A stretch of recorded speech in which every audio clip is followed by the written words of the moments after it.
익산 일빛교회 장권능 목사입니다. 오늘 부활하신 주님을 뜨겁게 찬양하고 또 그 부활의 주님과 함께 한 주간을 믿음으로 살아오시다가 오늘 거룩하고 복된 주일을 맞이해서 하나님 앞에 달려나와 신령과 진정으로 예배하는 우리 사랑하는 성도님들 한 분 한 분에게 하나님의 크신 은혜와 사랑과 특별히 오늘 28절처럼 우리 인생의 수고하고 무거운 짐을 주님께 다 내려놓고 주님이 주시는 참된 안식과 평강을 누리는 승리의 주인공들이 되시기를 주의 이름으로 축복합니다. 예수님께서 사망 곳에 깨트리시고 부활하셨습니다. 부활하셨는데 금요일에 때 잠깐 말씀드렸지만은 그 예수님을 따라다녔던 제자들이 그래도 3년 6개월 동안 따라다녔으면 나름대로 믿음도 있고 예수님께서 공생애 동안에 수많은 이적과 기적을 행하셨기 때문에 그걸 보면서도 때로는 나가서 둘씩 나가서 전도도 하고 귀신도 쫓아내고 하나님 이적과 표적을 행했습니다. 그럼에도 불구하고 예수님이 십자가에 죽으시고 무덤에 갇혀있는 그 순간에 제자들이 각기 다 제 길로 갑니다. 심지어 베드로와 대부분의 제자들은 그 전에 했던 고기 잡으러 갑니다. 그래서 밤새도록 고기를 잡는데도 그물을 잡는데 한 마리도 잡지 못합니다. 그때 그들에게 뭐가 있어요? 마음에 수고하고 무거운 짐들이 그들의 마음을 가득 채울 때 뭐가 나타납니까? 불안하고 근심과 초조와 염려가 나타납니다. 그때 우리 부활하신 예수님께서 배 위에 오르셔서 너희가 뭐 하느냐 그러니까는 우리가 밤새도록 그물을 내렸는데 한 마리도 못 잡았습니다. 그러니까 더 깊은 데로 가서 오른편에 그물을 내려라. 그러니까는 순종을 하고 그물을 내렸더니 몇 마리가 잡혔다고요? 153마리가 잡혔는데 아주 배에 가득 차가지고 배가 침몰하기 직전까지 가득 채웠다라는 간증을 이야기합니다. 그러면서 예수님께서 말씀하시기를 너희에게 한번 따라해 보실래요? 평강이 있을지어다. 그 말은 뭐예요? 너희가 이제 수고하고 무거운 짐을 걱정 염려를 다 내려놓고 부활하신 주님과 함께 참된 뭐를 누리라? 안식을 누리라 그럽니다. 그래서 우리 예수님께서 언제 부활하시냐고 말씀하시는 거 봤더니 안식 후 첫날 부활하셨다고 그럽니다. 자, 이건 신학적인 의미가 아주 중요한 겁니다. 지금까지 예수님이 죽으시기 직전까지 아니 죽으신 후까지도 지금까지 창세기부터 모든 사람들은 사실은 안식을 누리려고 참된 평강을 누리려고 그들은 그렇게 말씀대로 살려고 그랬고 율법을 지켜왔고 성막을 세우고 성전을 세우면서 거룩한 삶을 살려고 그랬습니다. 그런데도 불구하고 그들에게는 진정한 안식이 있었어요? 없었어요? 없었다라는 거예요.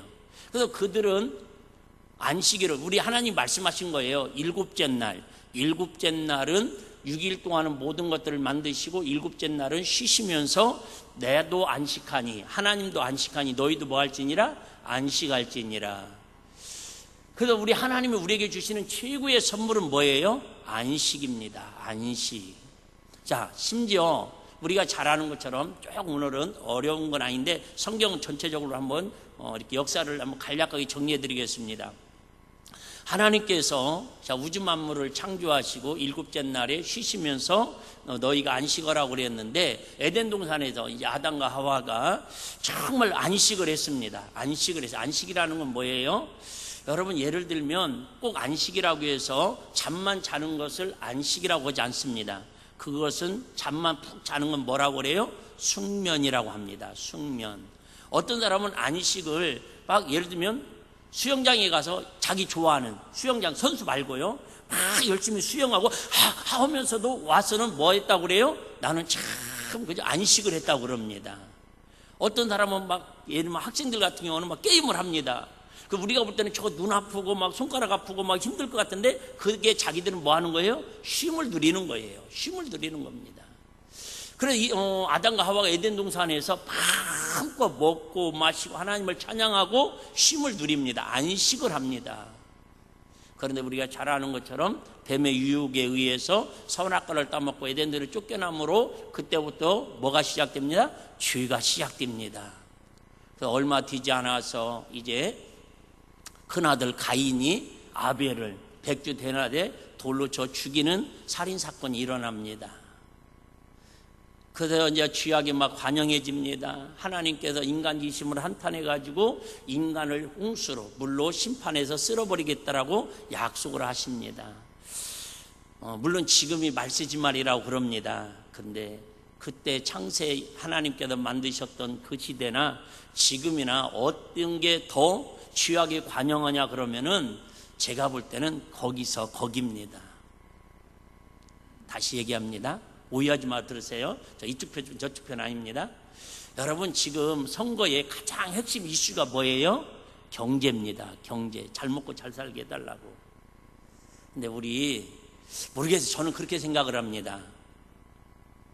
아마 저희 어렸을 때 초등학교, 중학교 다녔을 때 정말 그때 가난했습니다.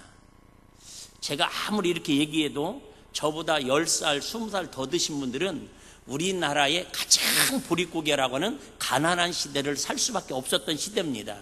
그 제가 볼 때는 70, 80, 심지어 90대 정도 사셨던 분들은 우리나라의 가장 힘든 시기를 살았던 분들이에요. 무슨 얘기입니까? 창세 이후로 지금까지 안 힘든 적은 없습니다. 지금까지 문제가 없었던 건 없습니다. 지금까지 경제가 힘들지 않은 적은 없습니다. 제가 단호히 얘기할게요. 이번에 국회의원이 뭐 여당 야당이 몇 석이 되든 뭐 몇 년 후에 대통령이 어떻게 바뀌든 분명히 그때 또 이야기할 겁니다. 물가가 비싸서 못 살겠다고. 저는 제가 오래 갈 것도 없고요. 제가 개척하고 우리 일빛교회 담임 목사로 목회하면서 한 번도 듣지 않고 1년 동안 계속 왔던 이야기가 뭐냐면 다 오르는데 뭐만 안 올라요? 월급만 안 오른다는 그 소리 해마다 듣고 있습니다. 물론 조금의 정도 차이고 체감 차이는 있겠지만 무슨 얘기 하려고 그러냐면 그 시대에도 얼마나 죄악이 관영했는지 하나님이 인간 지으심을 한탄하십니다. 그리고 나서 하나님께서 그 시대에 한 사람 의인을 부르는데 하나님의 은혜를 듬뿍 입은 누구를 부릅니까? 노아를 부릅니다. 자, 노아라는 뜻이 창세기 5장에 보면 노아라는 뜻이 무슨 뜻이냐면 한번 따라해 보실래요? 안식. 노아라는 이름 뜻이 뭐냐면 안식을 하겠는데 노아를 통해서 결국은 이 땅을 뭐 하시는데 심판을 하십니다. 죄에 대한 심판을 하는데 그 이름을 안식, 안식이라는 뜻을 지었고는 그는 생각을 해봐요. 자, 다른 사람들은 막 세상에 죄짓고 잘 먹고 잘 살고 육체의 쾌락과 향락을 해서 막 살아갑니다. 지금도 그러지 않아요? 지금도 똑같지 않아요? 어떻게 보면 좀 더 잘 먹고 잘 읽고 출세하고 성공하고 죄에 정말로 쥐고 걸리지 않고 남의 돈 해먹고 어쨌든 감옥 아직 안 가고 막 이런 거에 모든 사람들이 지금 관심을 갖고 살아가는데 그럼에도 불구하고 노아처럼 뭐예요? 은혜를 입은 사람이 있는데 은혜를 삼은 사람에게는 하나님 주신 미션이 있는데 그게 뭐예요? 방주를 지으라는 거예요. 여러분 그럼 생각해봐요. 100년 동안 120년 동안 매일 눈만 뜨면 방주를 짓는데 그 방주 짓는 게 안식입니까? 노동입니까? 노동이죠. 그런데 그의 노동을 통해서 그 시대에 몇십억의 인구가 있었지만 물로 다 심판을 할 때에 방주에 들어간 식구는 우리가 잘 아는 것처럼 8식구가 들어가서 진정한 안식을 누리더라 그 말입니다. 할렐루야. 여러분 안식은 이처럼 몸이 편한 것을 이야기하는 게 아닌 거예요. 그럼 진정한 안식은 뭐냐면 아까 예수님께서 부활하신 후 제자들을 3번 찾아갑니다. 똑같은 하는 얘기가 뭐냐면 너에게 뭐가 있을지어다? 평강이 있을지어다. 즉 우리의 안식은 뭐가 임할 때에 하나님이 주시는 평강이 임할 때에 이 평강을 우리 식으로 표현을 바꿔 얘기하면 평강을 다른 말로 말하면 만족이라고 표현할 수 있습니다. 안식, 다른 말로 말하면 만족. 그러니까 어떤 사람이 행복해요? 만족한 사람. 어떤 사람은 막 열심히 뭐 달리기를 합니다. 하루에 막 20km 뛰면서도 자기는 뭐예요? 기뻐하고 만족합니다. 몸이 막 개운하다고. 우리는 하루에 2000부도 걸으면은 힘들어 그만 걷고 싶고 막 그러잖아요. 그러니까 얼마나 일을 많이 했느냐, 노동을 많이 했느냐 이게 아니라 하나님이 주시는 안식은 뭐가 있다라는 거예요? 평강이 있고 만족이 있다라는 거예요. 자, 여러분 마찬가지로 오늘도 죄송해요.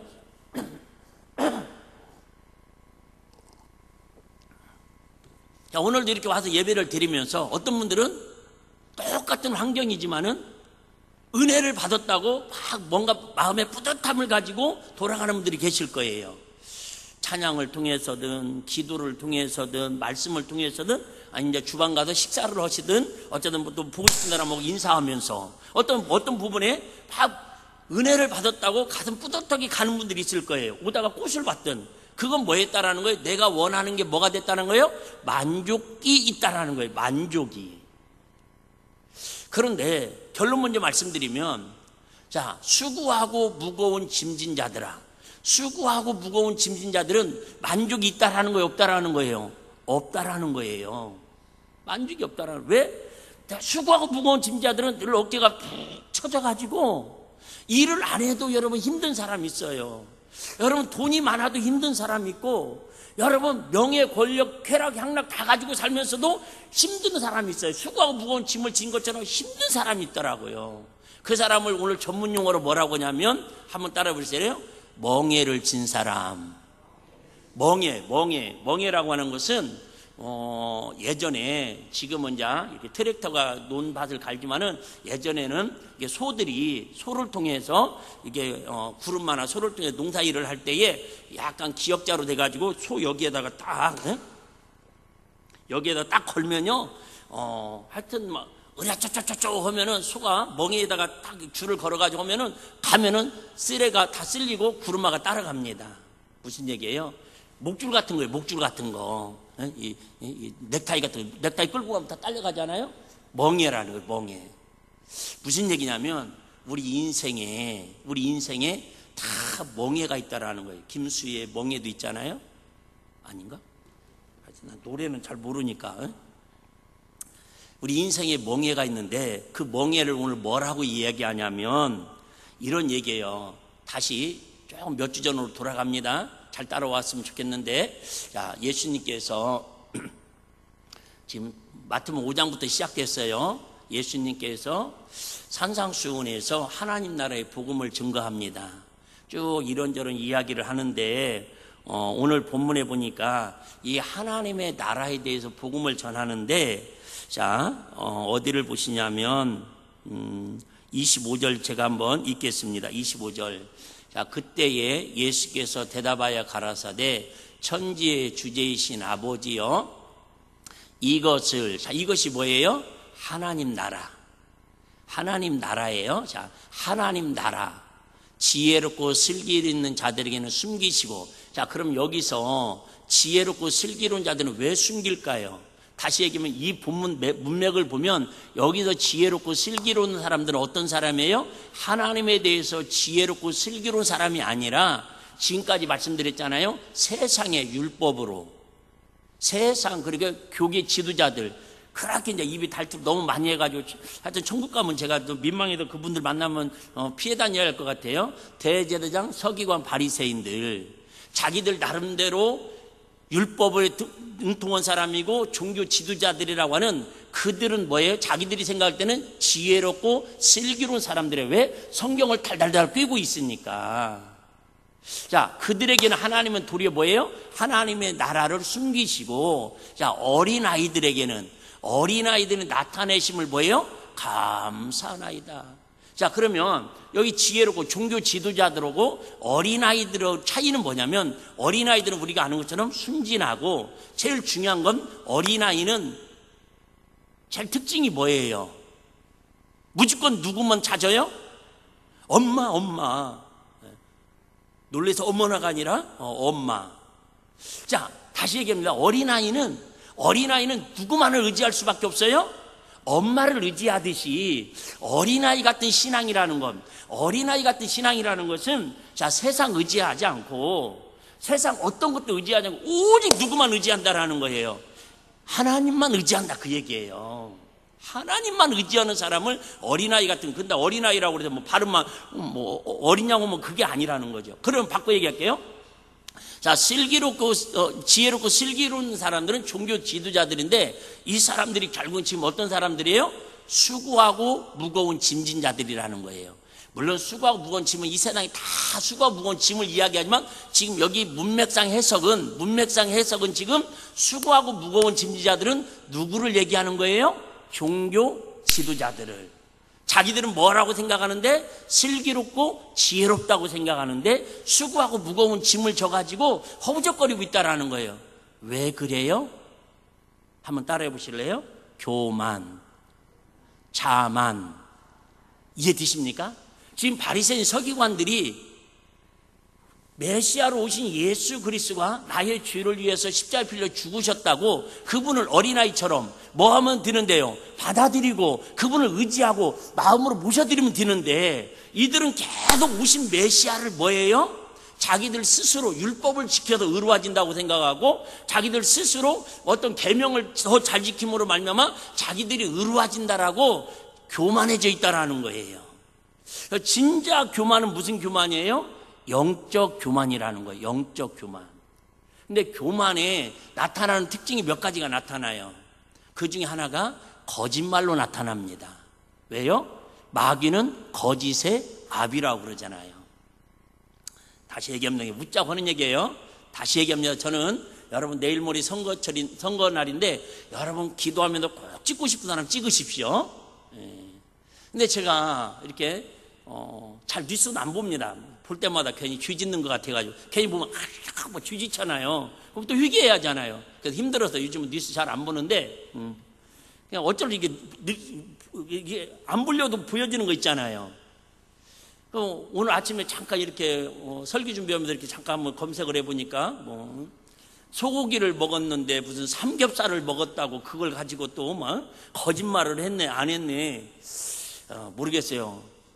삼겹살을 먹고 소고기를 먹고 삼겹살을 먹었다고 거짓말한 사람이나 그걸 가지고 또 뉴스를 해가지고 하는 사람을 내가 볼 때는 아시죠? 다 정치하는 놈들은 그놈이라고.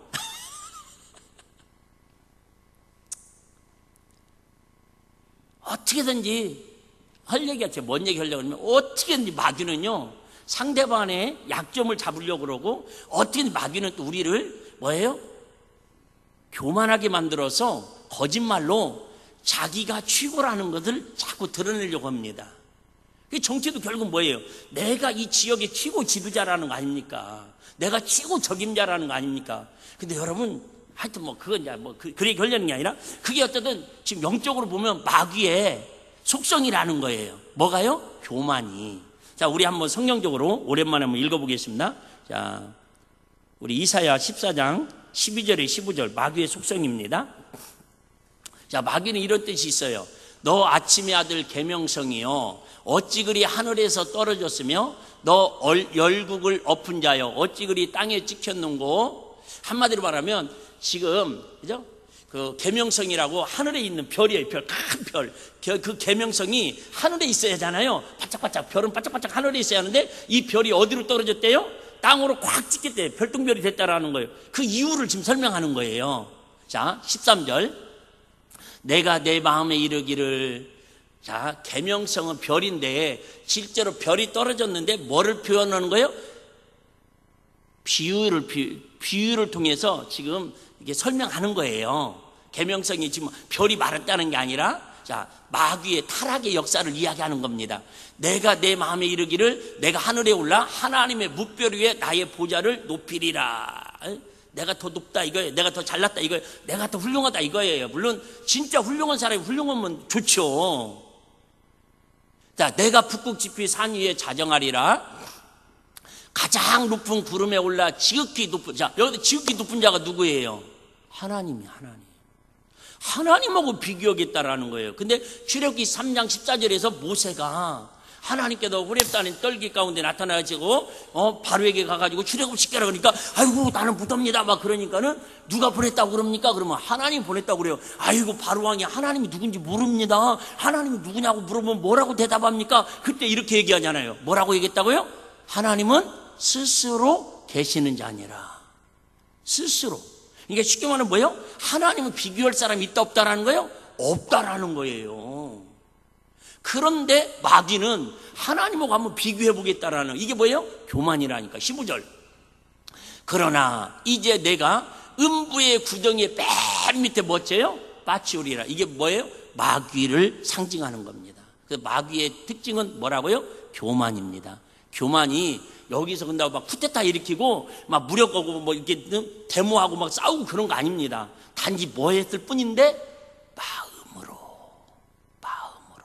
그 사실은 우리 성경에서 특히 예수님께서 하시는 말씀 중에서 참 어렵고도 힘든 것 중에 하나가 뭐냐면, 세상은 죄라는 것을 마음으로 먹고 생각으로 먹은 걸 우린 죄라고 하지 않습니다. 세상의 법에서는.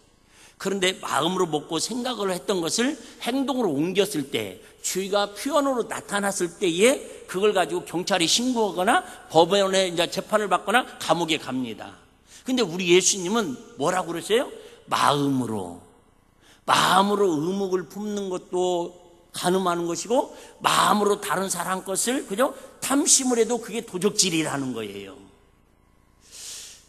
오늘 드리고 싶은 말씀 중에 하나가 뭐냐면, 진정한 우리가 쉼을 얻고 안식을 누리려면 우리의 모든 어린아이들처럼, 어린아이들이 봐봐요. 하루 종일 뛰어다니고 막 학교 가도 놀고 막 하여튼 뭐 유치원에 가 놀다가도 자기들 좀 배고프고 힘들고 아프면요, 다른 거 다 필요 없습니다. 누구만 찾아요? 엄마만 찾습니다. 마찬가지입니다. 나는 이번 금요철야 때 말씀 나누면서 저는 개인적으로 참 은혜를 받았습니다. 생각을 해봐요. 여러분, 제자들이 3년 6개월 동안 예수님 졸라졸라 따라다니면서 얼마나 큰 이적과 기적과 표적을 능력을 현장에서 체험했습니까? 그럼 우리가 볼 때는 그 정도 우리가 예수님 직접 3년 6개월 동안 따르며 능력을 행했으면요, 여러분 예수님 부인하지 않을 것 같잖아요. 여러분 믿음이 흔들리지 않을 것 같잖아요. 그런데도 그들이 한 사람도 빼놓지 않고 전부 다 예수님 무덤에 지키지 않냐고 자기 할 일 갔더라는 거예요.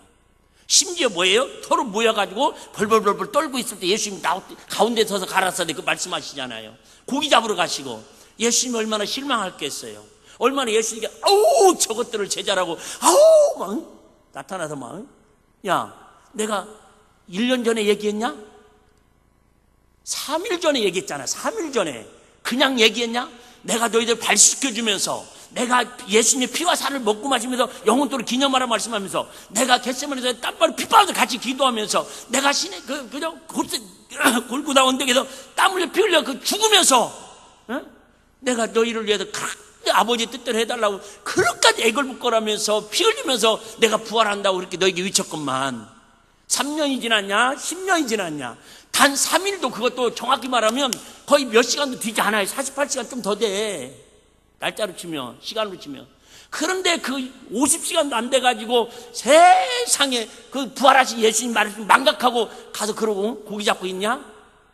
예수님이 한 번도 그에 대해서 책망하지 아니하시고 그저 그들에게 너에게 평강이 있을지어다. 그러면 하는 얘기가, 믿음 없는 자가 되지 말고 믿는 자가 되라. 할렐루야. 여러분, 우리도 그래요. 우리 부활하신 주님 만났다고, 때로는 여러분 예수 믿었다고, 때로는 여러분 성령 체험했다고, 우리가 막 매일 기도하고 말씀으로 살고 하나님 뜻대로 살면 얼마나 좋겠습니까? 예수 안에서 날마다 예수 나의 기쁨 그죠? 세상 사람 날마다 예수로 인해서 만족하고 기쁘고 행복한 삶이라고 살 수 있습니까? 아닐 거요. 지금도 아마 모르긴, 솔직히 여러분 29절보다는 아직도 우리는 28절의 말씀을 가지고 지금도 힘들어하고 있잖아요. 수고하고 무거운 짐진 자들아, 거기 수고하고 무거운 짐진 자들아에다가 자기 이름 한번 넣어보실래요? 마음속으로. 제가 할게요. 수고하고 무거운 짐진 장권능아. 수고하고 무거운 짐진, 우리 일비기 사랑하는 성도들아, 부활한 주님을 만났는데도, 하나님이 우리를 사랑하셔서 귀한 직분 받고 충성한다고 하는데도 불구하고 믿음으로 산다고 정말 겸손하게 기도하고 말씀대로 살려고 몸부림치는데도 아직도 우리 인생은 이 기쁨 막 기뻐 춤추기보다는 아직도 수고하고 무거운 짐진 장권능아, 우리 사랑하는 일빛교회 성도들아, 그럼 너 하시는 말씀이 뭐예요? 다 내게로 오라. 이 말은 뭐예요? 무조건 나에게로 오라는 거예요. 여러분, 다른 방법 없다라는 거예요. 다른 방법 찾아보면 그게 좀 위안은 될지 모르지만, 일시적인 여러분 그 만족이 주는 것 같지만은 여러분 그건 진정한 행복이 없다라는 거예요. 아까 얘기했잖아요. 노아가 120년이나 그렇게 방주진이하고 일평생 아마 노동만 했잖아요. 그런데 그 노동을 통해서 진정한 뭐를 얻어요? 가족의 참된 안식을 얻는 것처럼 우리 이 땅에 육신에 80년, 90년 사는 인생이 전부가 아니고, 물론 이 땅에 사는 동안에도 사도 바울처럼 날마다 만족하는 삶을, 우리는 전문 용어로 사도 바울은 뭐라고 고백합니까? 나는 예수 안에서 일체에, 한번 따라해 보실래요? 자족을 배웠느니라. 자족하는 마음을 배웠다라는 거예요. 여러분, 다시 얘기합니다. 만족이라고 하는 것은 환경의 모든 문제가 다 사라져서 만족하는 게 아니라, 예수님도 그랬지 않습니까? 예수님도 고난의 십자가 앞에 엘리 엘리 나바 사박다니 어찌하여 나를 버리시나이까, 할 수만 있거든 이 잔을 내게도 옮기시옵소서. 예수님도 뭐예요? 만족하지 못하다라는 거예요. 육체는 아프고 힘들다라는 거예요. 그럼에도 불구하고 뭐를 배워요? 자족을 배우는 거예요. 왜? 하나님의 뜻이 내가 십자가 지고 죽어야 온 인류를 구원할 수 있는 멍에를 맬 수 있기 때문에, 여러분, 만족은 이 땅에서 누릴 수 없습니다. 죄송해요. 그런데 우리 믿음의 사람들은 만족하려고 예수 믿는 게 아니라 만족 안에서 뭘 누리려고? 자족하는 마음을, 일체의 비결을 배우기 위해서 예수 믿는 거예요. 할렐루야. 자족은 할 수 있잖아요. 여러분, 만족과 자족은 사실 같은 목표인 것 같지만 하늘과 땅 차이입니다. 제가 그런 얘기 많이 하잖아요. 어떤 사람은 1억을 갖고도, 아니 예수님이 그랬잖아요. 양 비유할게요. 그 나단 선지자 다윗이 양을 99마리 가진 사람이 100마리 채우려고 한 마리를 뺏어다가 100마리 채우면 뭐예요? 인간적으로 보면 만족하다고 생각을 해요. 근데 하나님 우리에게 뭐라고 말씀하세요? 우리가 볼 때는 99마리 가진 사람이 만족해야 돼요, 한 마리 가진 사람이 더 만족해야 돼요. 99마리 아닙니까? 그런데 어떻게 보면은 그 부분은 설명을 안 해놨지만 99마리 가진 다윗보다 한 마리 양을 뺏긴 그 농부가 아마 모르긴 몰라도 더 만족함으로, 자족함으로 살았을 것 같지 않아요? 여러분, 내가 얼마나 많은 것을 가졌느냐, 얼마나 지금 많은 것을 누리느냐가 중요한 게 아니라 예수 안에서, 성령 안에서, 주님 은혜 안에서 어린아이처럼, 여러분 그거 아세요? 어린아이들은 우리 집이 전세인지 월세인지 몇 평인지 전혀 관심 없다니까요. 우리 엄마 아빠가 나를 태워주는 차가, 여러분 그죠? 뭐라고 표현해? 스타렉스인지 승합차인지 위제차인지, 여러분 고급차인지 세단인지 전혀 아이들은 필요 없다니까요. 오직 아이들은 누구 품에만 있으면 돼요? 엄마 품에만 있으면 되는 거예요. 할렐루야. 그런데 언제부턴가 눈이 떠지면서 초등학교 들어가면서 엄마 우리 집에 학교 오지 마, 엄마 나 그 차 안 타고 가. 그때부터 자족에서, 엄마로 인해서 자족했던 마음이 이제 뭐예요? 욕심이 들어가니까는, 비교가 되니까는 만족을 채워가려고 하는 거예요. 우리 인간은 자꾸 지금 정치인들 그 얘기하는 거잖아요. 자기들 만족을 채우려고 그러는 거잖아요. 근데 우리는 정치인들과 다른 게, 세상 사람과 다른 게, 이 험한 세상에서 노아의 방주를 짓는 마음으로 우리가 하루하루 살아가는데 차이가 뭐예요? 우리는 자족하는 마음을 배워가는 거예요. 할렐루야. 자족하는 마음. 여러분, 자족하는 마음만 배우면 그 어디나 뭐가 된다고요?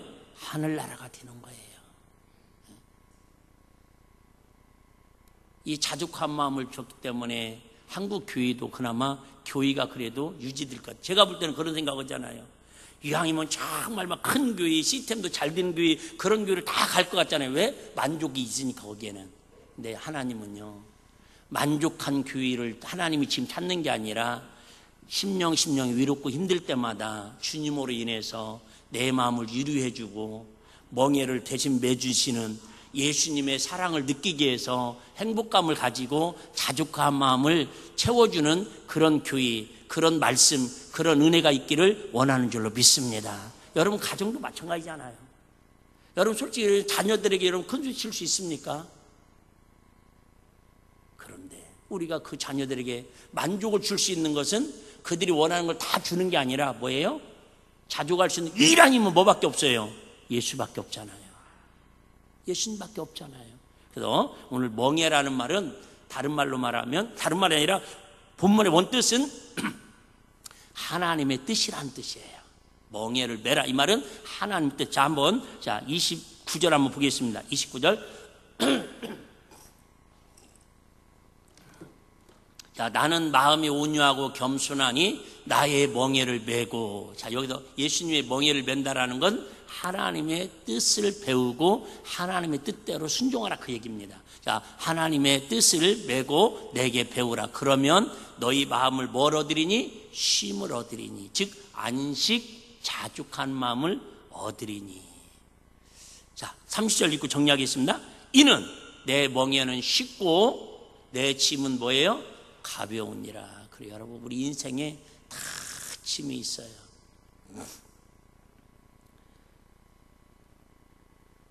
다 우리 인생에는 누구에게나 말 못할 다 짐이 있습니다. 근데 이 짐을 어떻게 하면 우리가 예수님께 맡기고 주님이 주시는 참된 안식과 쉼을 얻을 수 있을까? 얘기했잖아요. 어린아이처럼 무조건 힘들고 어려울 때마다, 아니 항상.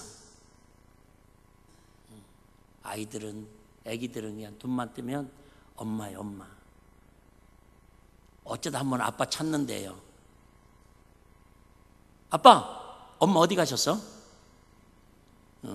그러려고 아빠 이름을 부른대요. 무조건입니다. 그게 뭐예요? 겸손한 마음이라는 거예요. 우리 겸손을 너무 어렵게 신학적으로 해석하지 마시고, 겸손은 어린아이처럼 내가 필요할 때, 아니면 힘들 때에, 무거운 짐 때문에 지치고 낙심됐을 때에 엄마 찾으면, 근데 엄마가 해줄 수 있는 게 그렇게 많지 않아요. 엄마가 해줄 수 있는 게 그렇게 많지 않잖아요. 애기니까 품 안에 있으니까 해결이 가능한 거지. 우리가 늘 예수님 품에 안겨서, 그 좋은 말씀 있는데 시간이 다 돼가지고 제가 한번 읽어드릴까요? 46장, 이사야 46장 3절 4절만 읽고, 죄송해요. 자, 이사야 46장 3절 4절 한번 읽기. 너무 이 좋은 말씀인데 빼먹기가 아쉬워가지고 주부에 해놨는데, 자, 야곱의 집이여 이스라엘의 집에 남은 모든 자여 나를 들을지어다. 배에서 남으로부터 내게 안겼고 태에서 남으로부터 내게 품기운 너희여, 너희가 노년에 이르기까지 내가 그리하겠고 백발이 되기까지 내가 너희를 품을 것이며, 내가 지었은즉 안을 것이요 품을 것이요 구하여 내리라. 한마디로 말하면 이스라엘 백성들을 통해 하나님께서, 야, 엄마 뱃속에서부터 너 백발이 돼 죽을 때까지 내가 너희들을 항상 품어줄 것이고 항상 안아주실 거야. 우리 부활하신 주님이 제자들을 찾아가셔서 생선을 먹으시며 너에게 성령을 충만히 평강이 있으라고 말씀하는 것처럼, 여러분 어쨌든 우리 한 주간 또 앞으로 인생을 살면서 힘든 일도 만나고 어려운 일도 만나고 속상한 일을 만나더라도 늘 우리 주님께서 지금까지도 안아주시고 품어주시는 아기를 엄마가 그렇게 하시듯이 하나님의 손길이 저와 여러분을 품어주시고 안아주시고 위로해 주시고 치유해 주시고 회복해 주시고 사랑해 주시는 그 행복감을 가지고 만족은 안 될지라도 자족하는 마음으로 부활의 주님을 증거하며 살아갈 수 있는 행복자들이 다 되시기를 주의 이름으로 축복합니다.